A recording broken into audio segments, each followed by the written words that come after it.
আসসালামু আলাইকুম। প্রিয় দর্শক, আপনাদের নিশ্চয়ই মনে আছে যে দুদিন আগে ভারতের সরকারের পক্ষ থেকে ভারতের লোকসভায় তাদের পররাষ্ট্র বিষয়ক সংসদীয় কমিটি যে প্রতিবেদনটা পেশ করেছিল, সেখানে তারা বলেছিল যে ভারতের মাটিতে বসে শেখ হাসিনাকে কোনো ধরনের রাজনৈতিক কার্যক্রম চালানোর সুযোগ দেওয়া হচ্ছে না। মানে হবে না বলে নাই, বলছি হচ্ছে না, মানে তখন থেকে হচ্ছে না, আগে থেকেও হয়নি, কখনোই হচ্ছে না। তো তখন প্রশ্ন উঠেছিল যে যদি দেওয়াই না হবে তাহলে উনি কিভাবে বিভিন্ন ইন্টারন্যাশনাল মিডিয়াকে সাক্ষাৎকার দিচ্ছেন এবং সেই সাক্ষাৎকারে উনি ওনার পরবর্তী পদক্ষেপ সম্পর্কে বলছেন। তো এই প্রশ্ন নিয়ে কিন্তু দুই ধরনের কথা আছে। এক ধরনের কথা হলো উনি সাক্ষাৎকারে ওনার অবস্থা উনি বর্ণনা করতেই পারেন, সেটা তো আর রাজনীতির পার্ট না। রাজনীতির পার্ট হলো কীভাবে উনি দেশ দখল করবেন না কী করবেন এগুলো। আবার অন্যভাবে একটা ব্যাখ্যা হয় যে তার মতো ব্যক্তি যে কথাটাই বলেন সেটাই আসলে একটা রাজনৈতিক ইঙ্গিত অথবা রাজনৈতিক একটা পদক্ষেপ। এটা নিয়ে দুই রকম বিরোধ থাকতেই পারে, কিন্তু যখন নাকি এই কথাটা বলা হলো তখন অতীতের বিষয় নিয়ে নানা রকম আলোচনা হলেও একটা কথা কিন্তু মানুষ ভেবেছিল যে তাহলে আমরা ভবিষ্যতে হয়তো এ ধরনের আর কোনো রকম কর্মকাণ্ড দেখব না। কিন্তু বাস্তব হলো সম্পূর্ণ উল্টা। উল্টা কীভাবে? যে আজকে ভারতেরই একাধিক মিডিয়াতে, ইন্ডিয়া টুডে, দ্য হিন্দু, এরকম সকল মিডিয়াতে একটা খবর বেরিয়েছে। সেই খবরটা হলো যে উনি আগামী 5 তারিখে, মানে ডে আফটার টুমোরো, পরশু দিন, উনি প্রথমবারের মতো ভিডিওতে আসবেন। মানে একটা অনুষ্ঠান হবে, সেই অনুষ্ঠানে উনি আগামী 5 তারিখে সন্ধ্যা 6টা থেকে 7:30 পর্যন্ত নয়াদিল্লির মাথুরা রোডে অবস্থিত স্যার মার্ক টালি অডিটোরিয়ামে একটা অনুষ্ঠানের আয়োজন করা হয়েছে। এই অনুষ্ঠানটার আয়োজন করেছে foreign correspondent club of south Asia, মানে FCC সাউথ এশিয়া। এখানে একটা ভার্চুয়াল অনুষ্ঠান হবে। সেই অনুষ্ঠানে ফিজিক্যালি অনেকে থাকবেন, যেমন আবার সাবেক যিনি শিক্ষামন্ত্রী ছিলেন নওফেল সাহেব, উনি থাকবেন, আরও অনেক সাংবাদিকরা থাকবেন। সেখানে শেখ হাসিনা যুক্ত হবেন ভার্চুয়ালি, মানে ভিডিওতে ওনাকে দেখা যাবে এবং উনি ওখানে ভিডিওতে কথা বলবেন। উনি যেখানে আছেন সেখান থেকে উনি সেখানে যুক্ত হবেন এবং সেখানে আরও যারা অংশ নেবেন তাদের মধ্যে শেখ হাসিনার পুত্র সজীব ওয়াজেদ জয় আছেন, আগে বলেছি শিক্ষামন্ত্রী মহিবুল হাসান চৌধুরী নওফেল আছেন, এবং ওখানে একটা কিছু বিদেশি বাংলাদেশি আর কি বিদেশি মিডিয়াতে যারা জব করেন সেরকম কিছু লোক থাকবেন। বাংলাদেশ হিউম্যান রাইটস ওয়াচের মহাসচিব মোহাম্মদ আলী সিদ্দিক, এরা থাকবেন। এবং এখানে আরও অনেকের নাম আছে, যেমন সাবেক কূটনীতিক নিরাপত্তা বিশ্লেষক আমিনুল হক পলাশ, রাজনীতি ও সন্ত্রাস বিরোধী বিশ্লেষক আবু ওবায়দা আরিন, হ্যাঁ, এবং বাংলাদেশ হিউম্যান রাইটস ওয়াচের USA পরিচালক শাহ মোহাম্মদ বখতিয়ার, এরা থাকবেন। তবে যে নামটা আমার কাছে খুব ইন্টারেস্টিং মনে হয়েছে সেটা হলো যে সাবেক ক্রিকেটার, আওয়ামী লীগ আমলের শেষ সংসদের সংসদ সদস্য মিস্টার সাকিব আল হাসান, তিনিও এখানে থাকবেন এই অনুষ্ঠানে। তো এগুলো অনেকটাই মানে আন্তর্জাতিক মিডিয়া, ভারতের মিডিয়া, আমাদের বাংলাদেশের মিডিয়া, সব জায়গায় কিন্তু একটা কৌতূহল সৃষ্টি করেছে যে প্রথমবারের মতো উনি ওনার ছবি মানুষ দেখতে পাচ্ছে, উনি প্রকাশ্যে আসছেন। ভার্চুয়ালি হতে পারে, ভিডিওর মাধ্যমে হতে পারে, কিন্তু ওনার চেহারাটা দেখা যাবে এবং ওই চেহারা দেখিয়ে ভিডিওরভাবে উনি কিছু কথাবার্তা বলবেন।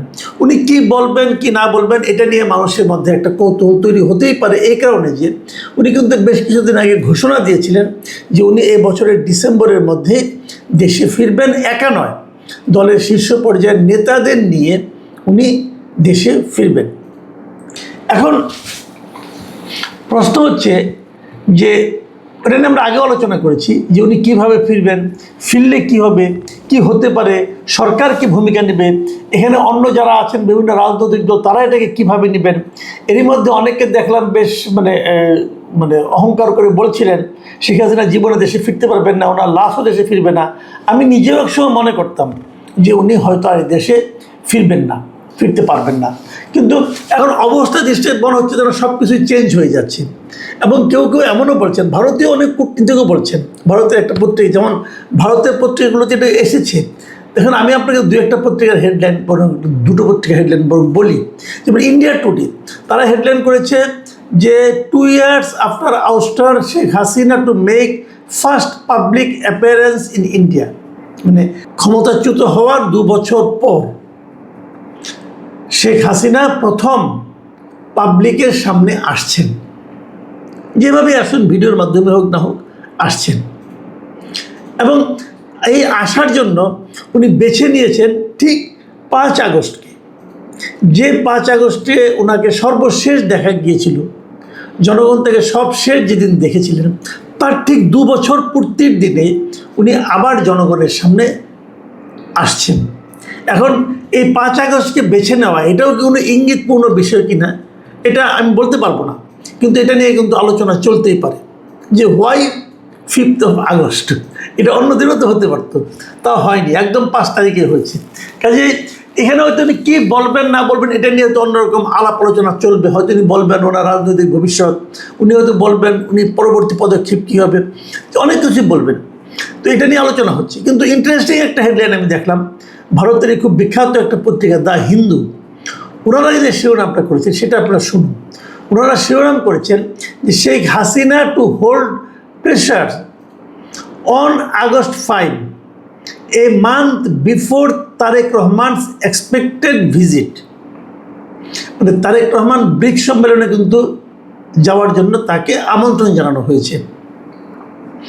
যদি উনি সেখানে যান সেটা হবে সেপ্টেম্বরে, মানে উনি যাচ্ছেন তাহলে যখন তার 1 মাস আগে হাসিনার এই যে বাইরে বেরিয়ে আসাটা, এটা তারেক রহমানের সরকারের উপর এক ধরনের প্রেশার তৈরি করতে পারে। এবং দ্য হিন্দুর এই রিপোর্টটা লিখেছেন কল্লোল ভট্টাচার্য, আমি রিপোর্টটা পড়লাম। এখানে উনি বেশ কিছুগুলি কথা বলেছেন।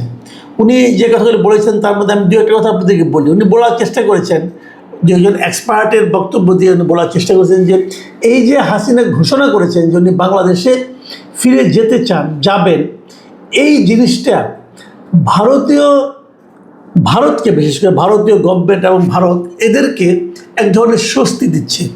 তারা মনে করছেন এটা দেওয়ার মাধ্যমে তারা একভাবে লাভবান হবেন, কারণ ভারতের উপরও ইন্টারন্যাশনাল একটা প্রেশার থাকতে পারে, বাংলাদেশে একটা প্রেশার থাকতে পারে যে তারা বাংলাদেশ থেকে ক্ষমতাচ্যুত এবং সাজাপ্রাপ্ত রাজনীতিবিদ এবং সাবেক প্রধানমন্ত্রীকে ভারত আশ্রয় দিয়ে রেখেছে। এটা ভারত বাংলাদেশের সম্পর্কের ক্ষেত্রে একটা নেতিবাচক প্রভাব ফেলতে পারে। কিন্তু যদি উনি নিজে থেকেই ব্যাক করতে চান অথবা যদি ব্যাক করেন, তাহলে এই জায়গাটাতে ভারত নির্ভর হয়ে যেতে পারবে। এটা হলো এক ধরনের বক্তব্য।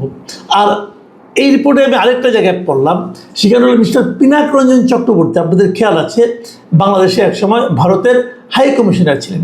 তিনি বলেছেন যে উনি মনে করেন যে হাসিনা ডিসেম্বরের মধ্যে দেশে ফেরার যে ঘোষণা দিয়েছেন এটা আসলে ফাঁকা বলি নয়। উনি মনে করেন যে হাসিনা আসলেই ফিরবেন, এবং উনি এটা কারণ হিসেবে বলছেন যে ওনাকে আসলে উনি যদি না ফিরেন তাহলে হয়তো আওয়ামী লীগই হারিয়ে যাবে।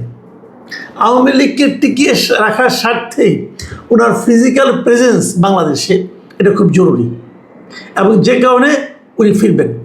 এবং উনি আরেকটা কথা বলেছেন যে তার অ্যাগেনস্ট, তার বিরুদ্ধে কোনো ধরনের লিগ্যাল যদি প্রসিডিওর গ্রহণ করা হয়, লিগ্যাল কোনো রকম ব্যবস্থা নেওয়া হয় যাতে নাকি উনি ফিজিক্যালি ওনার কোনো শারীরিকভাবে ওনার কোনো ক্ষতি হতে পারে, সেই বিষয়টা নিয়েও কিন্তু ওনাকে চিন্তা করতে হবে, তারপর ওনাকে ফিরতে হবে। এবং উনি এটাও মনে করেন যে এটা ইমিডিয়েট যাওয়ার সঙ্গে সঙ্গেই হয়তো কোনো ধরনের পানিশমেন্ট ওনাকে দেওয়া হবে না, ওনাকে এটা নিয়ে আপিল করার সুযোগ দেওয়া হবে। এবং এক্ষেত্রে ভারতও কোনো ভূমিকা রাখতে পারে কি না এটা নিয়েও কিন্তু উনি এক ধরনের একটা সম্ভাবনার কথা বলেছেন। মানে ওনার বক্তব্য হলো যে এটা আমি অবাক হব না যদি ভারত এখানে কোনো একটা ভূমিকা রাখে, এবং ভারত যদি এই বিষয়টি নিয়ে বাংলাদেশের সঙ্গে আলোচনা করে এবং ওনার নিরাপত্তার ব্যাপারটা এনশিওর করতে চায়। এটা খুব একটা মানে সে অবাক হবে না আর কি। তো এই যে ঘটনাগুলো ঘটছে, দেখুন যে যখন কতগুলি বিষয় কিন্তু উনি আগের থেকে ইন্টারভিউ দিচ্ছিলেন, উনি ফিরবেন, তারপরে ভারত বলল আমার এখান থেকে কোনো রাজনীতি চলবে না, এবং বলার পরে উনি ঘোষণা দিলেন যে উনি প্রকাশ্যে আসবেন, ভিডিওর মাধ্যমে আসবেন, এবং তারপর বিভিন্ন এই সময় এক মাস পরে সেখানে আবার ভারতে আবার তারেক রহমান যাবেন, এবং সব কিছু কিন্তু শেখ হাসিনা, বাংলাদেশ সরকার, ভারত সরকার এর মধ্যে ঘুরপাক খাচ্ছে। এখন এখান থেকে ইঙ্গিতটা কি পাচ্ছেন আপনারা? এখান থেকে কিন্তু অনেক কিছু ঘটবে এরকম মনে করা যায়, এবং যে ঘটনাগুলো ঘটবে বলে আমি মনে করি শেষ পর্যন্ত। এখানে আবার আরেকটা কথা বলে নিই, আরেকটা কথা বলে নেওয়া দরকার। সেটা হলো, আমাকে আবার আমাদের দেশের একজন সিনিয়র সাংবাদিক উনি বললেন যে যদিও শেখ হাসিনা বলছেন উনি আসবেন, কিন্তু শেষ পর্যন্ত উনি ভিডিওতে আসবেন না। এটা হলো আরেকটা সোর্সের কথা। যুক্তরাষ্ট্রে অবস্থানরত কিছু আওয়ামী লীগের লোকজন তারা নাকি এটা বলেছেন যে উনি আসলে আসবেন না।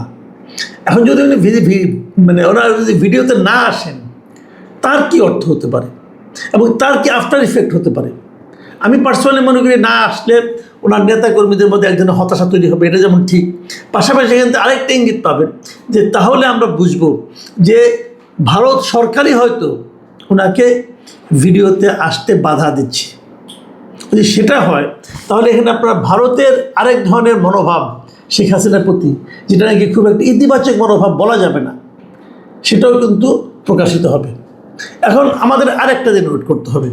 আজকে 3 তারিখ, মাঝখানে আরেকটা দিন এবং 5 তারিখ সন্ধ্যায় আমরা বরং দেখি যে আদৌ উনি আসেন কি আসেন না। তবে আমার যেটা মনে হয় যে শেখ হাসিনার বাংলাদেশে ফেরা না ফেরা এই সব কিছুই অতি দ্রুত আমরা বোধহয় ঘটতে দেখব। প্রিয় দর্শক, এখন এ পর্যন্তই। আল্লাহ হাফিজ।